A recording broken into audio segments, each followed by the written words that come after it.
holding my breath that he's going to switch parties. Yeah, But, he has a lot of power in the Republican Party as it is, where they only have a 2-seat majority right now. If right. Mike Turner has been ostracized from party leadership and from the party generally, and he remains in the House, then he will be an independent voter, and he should be an independent voter. And that will not always be consistent with what Mike Johnson wants to do. And so Mike Turner, even if he does not switch parties, can have a significant impact on what happens in the House.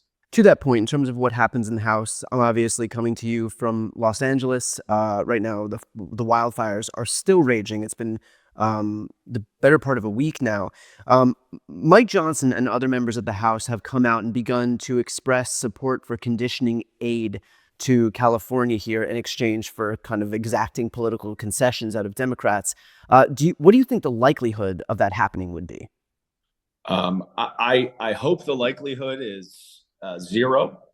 I think this would be an awful, awful precedent. It's never happened before. The Congress, the presidency, we represent all Americans, regardless of party. And when Americans are in need after a natural disaster, it is our job to come to their rescue and to relieve them and to support them, regardless of party.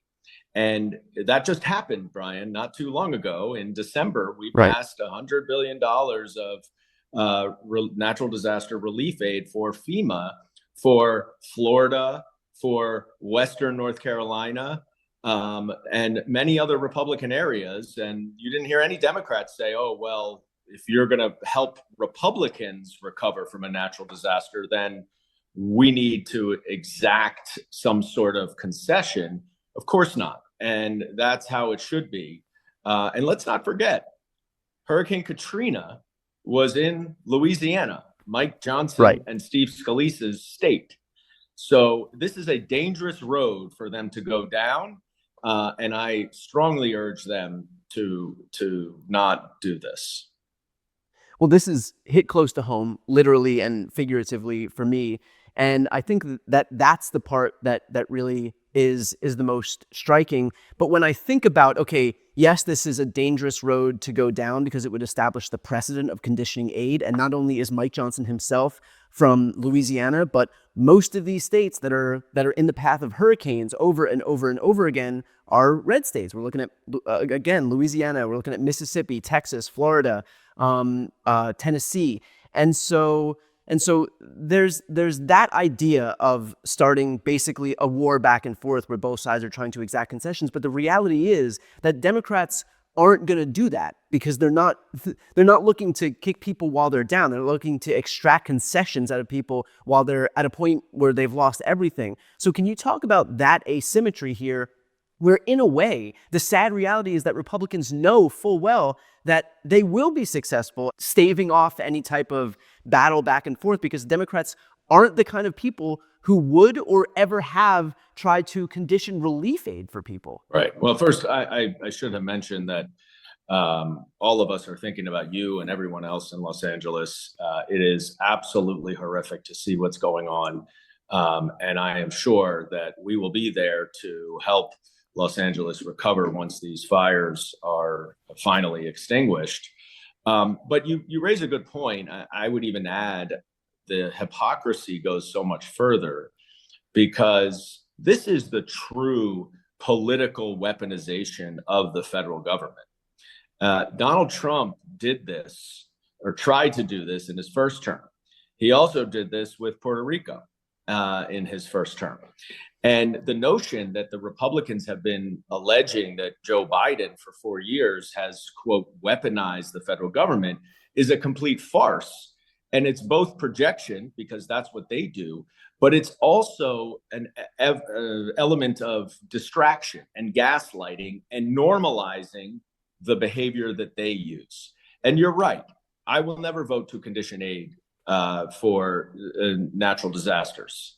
But there is a cost to them doing it. And it may not be that there's a tit for tat, but the American people understand what kind of venal, partisan, really gross behavior that is. And Yeah. there are many Americans, Republican and Democrat, who have suffered from natural disasters. And if they see that a natural disaster relief package is conditioned on concessions because the state where that you're helping is a blue state, they're not going to Right. like that. And there will be consequences at the ballot box. So I'm happy standing up for what's right, even if there is no tit for tat.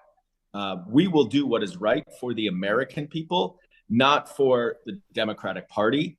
And at some point soon, that is going to win the day. Now, switching gears a little bit here, you have urged Merrick Garland to drop the case, to have the DOJ drop the case into Donald Trump's co-defendants, that's Walt Nauta and Carlos de Oliveira. Can you explain why that is? Yeah. So in Jack Smith's cover letter to his report, he says that Volume 2, the classified documents volume, should not be released until those cases against Donald Trump's lackeys who helped him obstruct justice and conceal the classified documents, cases are over. Trump's case was dismissed because he's becoming president. He, of course, was the central defendant who was charged with the most serious crimes of retaining and concealing classified information. But the others' cases still go on because they're not president, so they're not above the law. Donald Trump unquestionably will make those cases go away as of Monday at noon when he takes over the presidency.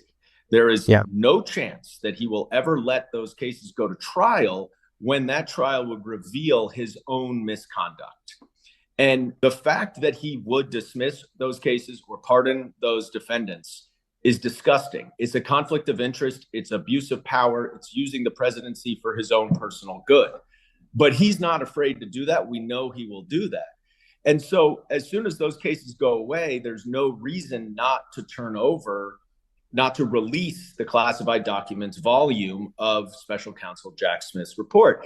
But if Donald Trump does that, he's never going to release the report about his own misconduct. Let's be real. We're never going to see that report. Now, remember that the special counsel has stated in court documents that the evidence will include why Donald Trump retained and concealed that classified information and what he intended to do with it. Don't you think it is in the public interest to know what our future and soon to be commander-in-chief intended to do with our most sensitive classified secrets? And so the public interest of releasing the report far outweighs the public interest in continuing these prosecutions for 3 more days until Donald Trump gets rid of them. And because based on Judge Cannon's opinion, based on Jack Smith's recommendation, based on the Department of Justice policies and procedures, it can't be released until those cases are over. He should make those cases over because they're going to end anyway. And it's the only way to release the volume 2, which is critical for the American people to read. With that said, knowing full well that there won't be accountability in federal court for Walt Nauta and Carlos de Oliveira, is there any ongoing state prosecution, or could there be any state prosecution based on what may be released if Jack Smith ultimately does decide to release the report? Well, I don't know exactly what the evidence is.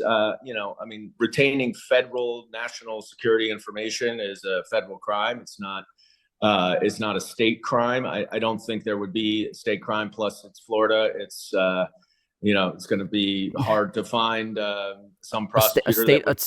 A state prosecutor, a state attorney who's willing to buck what Ron DeSantis is willing to do, especially knowing full well that Ron DeSantis has a background of removing people who engage in prosecution that he doesn't like. Exactly. But I will add one other thing that's important about Volume 2, which is one of the reasons why Donald Trump's lawyers, who will soon become senior officials at the Department of Justice and will have to immediately recuse themselves from anything having to do with the special counsel, but they made an argument that one of the reasons not to release the report is because it would impugn nominees who may assume high positions in Donald Trump's administration.